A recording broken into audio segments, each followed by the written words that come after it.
wanted to show, and I can't remember the person's name. I'll double check and then I'll talk about it next week, because it was a emailer that emailed me this picture and made me think about it. If you just click on the link, the bottom one, not the top one that I put in the chat, the bottom one. Yeah. So this is the, famed blue marble picture, right?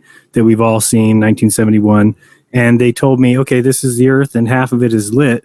And they said, what about the places that are the same time zone as this? Meaning if this is noon for this area here that we're looking at, there's places on the other side of the globe like Helsinki, all the places north of there are the same time zone. It has to be noon for them too. So this is an impossible picture.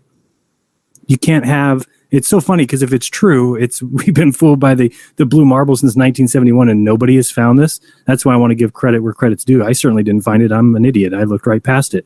But the more I kept looking at this and I started playing with my globe, I said, this picture's impossible.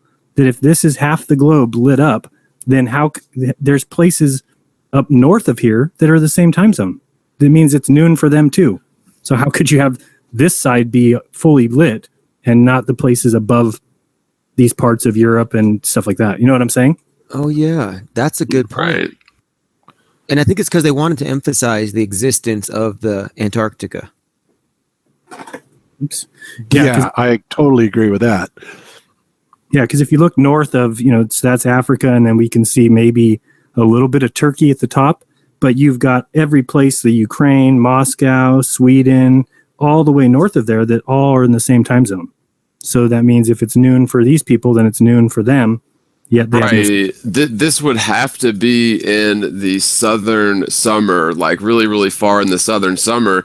And you're absolutely right, because it looks like, the South Pole is heavily lit and angled towards the sun, and it's 100% lit up, the face that we're looking at. And so, yeah, pretty much every line going straight up and down. The equator is at the very top. So that's, even assuming a, 26 degree tilt away from perfectly, level with the ecliptic.